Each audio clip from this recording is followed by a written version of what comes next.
Okay, class, now we're going to introduce vector space in chapter 4. All right, first we're going to talk about vector spaces and subspaces. All right, so to introduce that, let's think about this. All right, let's look at definition. What is a vector space? Well, vector space is non-empty set V, so it has element in it of objects. Sometimes it's just called elements. But these particular objects, we will call them vectors. Okay, so those elements, we'll just call them vectors. On which of two operations are defined is called additions and multiplication. And those two operations satisfy the following property.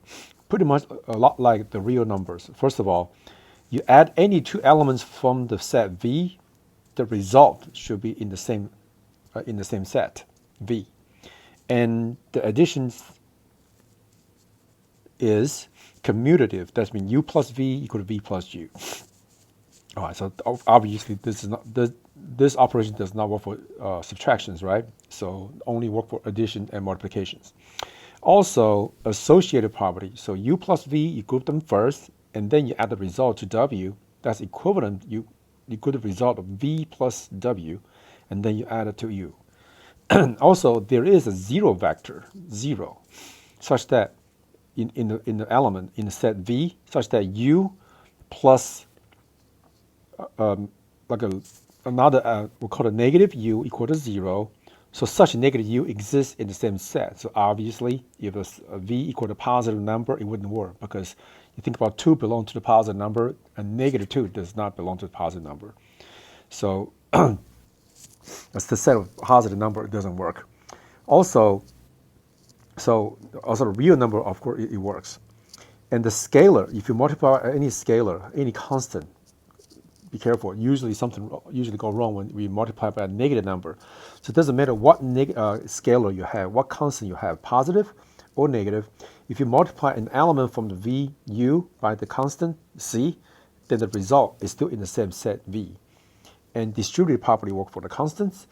Also, distributive property work for the vector itself. All right, associative property or work for the constant itself. So you have a unique element 1. 1 times u equals to 1. Okay, using this axiom, we can see that zero vector is unique. So the 0 only have 1 0 in there. Also, the vector is called a negative u is also unique. There's no other. For example, the number 5, you only have one number, negative 5. 5 plus negative 5 equal to 0. Of course, the vector space, the elements go beyond just numbers. Could be anything. Can be a vector, order pair, can be a polynomial. Let's continue. So for each element in the set V, and any scalar C, 0, this is the number 0 now. The number 0 times the vector u, get a 0, probably this better off as a vector. Any constant times a 0 vector, you get a 0 vector back.